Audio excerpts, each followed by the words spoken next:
Good morning. Welcome to OJS with IAS Academy. We are discussing MCQs based on daily current affairs.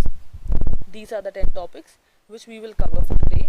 Because these are MCQs, at least try and answer 7 questions out of 10. Let's turn to question number 1, which is in reference to right to food. And the correct option here is A, which is it is the duty of state to raise level of nutrition of its people. So, right to food is inherent in the right to life and personal liberty under Article 21 of the Indian Constitution. So जो right to food है हमारा वो हमारा article 21 के अंदर ही आ जाता है, जो कि right to life and personal liberty है. आर्टिकल 39A हमारा कॉन्स्टिट्यूशन का बोलता है कि जो स्टेट है उसको पॉलिसीज़ बनानी चाहिए अपने सिटीजन्स को सिक्योर करने के लिए, जिनके पास पूरा राइट है कि उनको एक एडुकेट मीन्स ऑफ लाइवलीहुड मिले. आर्टिकल 47 के तहत ये स्टेट की ड्यूटी है कि वो जो न्यूट्रिशन लेवल और स्टैंडर्ड है लोगों के रहने का उसको रेस करे, उसको बढ़ाए. कॉन्स्टिट्यूशन क्या करता है? Constitution makes the right to food एक guaranteed fundamental right which is enforceable under article 32 of the constitution. हम इसके बारे में क्यों बात कर रहे हैं? क्योंकि जब से नेशन वाइड लॉकडाउन हुआ है तब से इन चीज़ों को थोड़ा रोक दिया गया था. जो हमारा राइट टू फूड कैंपेन है उसमें हम लोग क्या करते थे कि गरम गरम खाना बनाते थे और वो लोगों में डिस्ट्रीब्यूट होता था, चाहे तो आंगनवाड़ी सर्विसेज के तहत होता था या तो जो डे केयर सेंटर्स हैं वहाँ पे होता था या फिर जो बेनिफिशियरीज के घर हैं हम उनमें देते थे. बट नेशन वाइड लॉकडाउन की वजह से ये रुक गया था. So question number 2 is in reference to TRIFED, which is Tribal Cooperative Marketing Development Federation of India, and the correct option here is C, which is it works under the Ministry of Tribal Affairs and it aims to provide livelihood and creating business opportunity for tribals.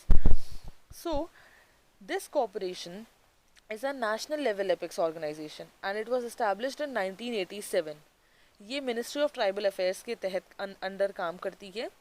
इसका जो main objective है वो ये है कि जो tribal community है उनकी लाइवलीहुड को इम्प्रूव करे, किस तरीके से एक सस्टेनेबल मार्केट बनाए और उनके लिए नई बिजनेस अपॉर्चुनिटीज़ क्रिएट करे. कुछ इनिशिएटिव जो ट्राइफेड के हैं वो है वन धन Yojana, Van Dhan internship programme, tech for tribal programme, tri food scheme, development of value chain, tribal fairs etcetera. ये हम जो ट्राइफेड है वो हम सेलिब्रेट करते हैं 6 अगस्त को, और अभी जो हमने 6 अगस्त 2020 में सेलिब्रेट किया था वो इसका 33rd फाउंडेशन डे था. So question number 3 is regarding submarine optical fiber cable, so which was inaugurated recently on 10th August 2020, and the correct option here is A, which is it is aimed to deliver faster telecom services to Andaman and Nicobar Island. So as said that it was inaugurated on 10th August. This optical fiber cable is nearly 2300 kilometer length which connects Chennai and Port Blair. So ये जो cable है हमारा किन किन जगहों को connect करता है पोर्ट ब्लेयर से? ये स्वराज द्वीप, little Andaman, car Nicobar, Kamorta, great Nicobar, long island और रंगत में करता है. ये किस लिए लगाया गया है? ताकि हमारा जो डिलीवरी है लैंडलाइन सर्विसेज का या फिर मोबाइल का वो और ज़्यादा तेज़ हो सके. किस एरिया में? अंडमान एंड निकोबार आइलैंड में एट पार बाकी पूरे इंडिया से. ये जो प्रोजेक्ट है वो गवर्नमेंट ऑफ इंडिया ने फंड किया है through universal service obligation fund under department of telecommunication, ministry of communication, executed by Bharat Sanchar Nigam limited. ये जो ऑप्टिकल फाइबर है ये long thin strands of very pure glass about the diameter of a human hair, इतना पतला होता है ये, मतलब जो एक इंसान के सर के बाल होता है उतना इसका डायमीटर है. It is used in long distance and high performance data networking based on the principle of total internal reflection. Let's turn to next question which is in reference to राष्ट्रीय स्वच्छता केंद्र, and the correct option here is C, which is impart awareness and education on स्वच्छता. सो ये तो आप सभी को पता होगा कि राष्ट्रीय स्वच्छता केंद्र, इसके नाम से ही पता चल रहा है, ये एक इंटरैक्टिव एक्सपीरियंस सेंटर है जो कि स्वच्छ भारत मिशन के लिए इनॉग्रेट किया गया था 8 अगस्त को नई दिल्ली में. जो इसको अनाउंस किया था पीएम मोदी ने ऑन April 10, 2017 में on occasion of centenary celebration of Gandhi ji Champaran Satyagraha. इसका जो इंस्टॉलेशन था RSK का, it will introduce future generation to the successful journey of world's largest behavioural change campaign Swachh Bharat Mission. A balanced mix of digital and outdoor installation with impart information, awareness and education on स्वच्छता and related aspects. ये सब में deal करेगा हमारा राष्ट्रीय स्वच्छता केंद्र. Next question is regarding Eraviculam National Park, which is located in which part of India? And the correct option here is B, It is located in Kerala. This is a very important national park because there are very variety of flora, and it actually contributes much to our environment. So it is located in Kannan Devan Hills of the southern Western Ghats in Idukki district. और ये park जो है हमारा इन south India का highest peak है, Anamudi 2695 metre का उस पे है. इसका यूनिक जो नीला कुरिंजी फ्लावर है वो हर 12 साल में ब्लूम करता है. इस पार्क का जो लार्जेस्ट और लीस्ट डिस्टर्ब स्ट्रेच है of unique mountain Shola grassland vegetation in the western Ghats. और इसके फ्लोरा कौन कौन से हैं? नीलगिरी लंगूर, नीलगिरी तहार, leopards, Indian बिसॉन, etcetera. So let's turn to next question. Question number 6 is in reference to RBI did not cut interest rate recently. So which of the following statement is correct? And the correct option here is B, which is there were broad market expectation that RBI would slash policy rate. Slash policy rate का मतलब होता है वो कम करेगी. MPC has already slashed the repo rate, and there were concerns over breaching RBI's medium term target range of 2 to 6%. So statement to हमारा गलत है, क्योंकि स्टेटमेंट टू हमारा कहता है कि RBI did not cut interest rate because of decreasing retail inflation, जबकि सच बात तो ये है कि it was measured by the consumer price index which rose in June to 6.09% from 5.84% in March, breaching the central bank medium term target range of 2 to 6%. जो हमारा Indian economy it is still grappling with the fresh localise lockdown to control the कोविड-19 spread. आप सबको पता है इसकी वजह से कितना ज़्यादा हमारी इकोनॉमी में फ़र्क पड़ा है.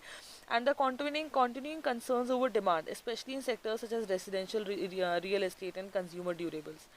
So there was increased expectation that the RBI will further cut policy rates by another 25 basis points.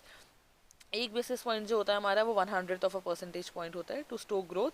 सो जो रियल GDP ग्रोथ है will remain in the negative, even as any positive news on the COVID-19 containment efforts would change the scenario. So, let's turn to question number 7, which is process of renaming roads was recently in news, and which of the following option is incorrect? So, the incorrect option here is D, which means that all the options given are correct. So, as all the statements are correct, there are different methodology for renaming the states and cities. So recently Allahabad was changed to Prayagraj. This was an example of changing the name.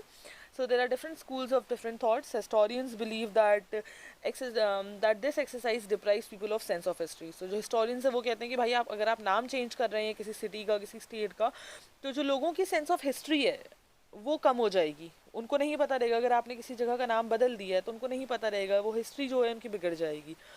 कुछ लोग कहते हैं कि जो दूसरा हमारा school of thought है वो कहता है कि दीज चेंजेस की जो रूलर जैसे थे औरंगजेब थे, बाबर थे, वो क्रूअल एडमिनिस्ट्रेटर्स थे, तो हमें उनका नाम रख के उनको ऑनर नहीं करना चाहिए.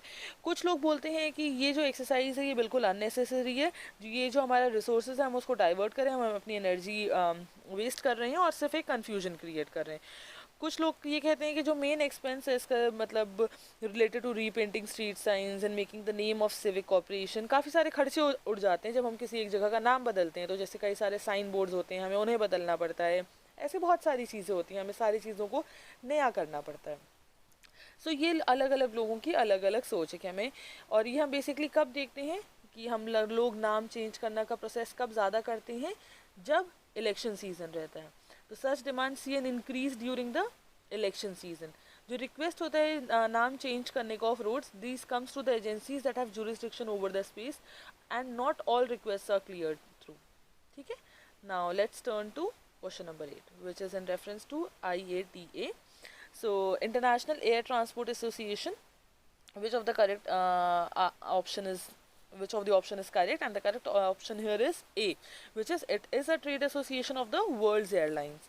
So statement 2 is incorrect because its headquarters is in Montreal, Canada and not in Spain. It has its executive offices in Geneva, Switzerland.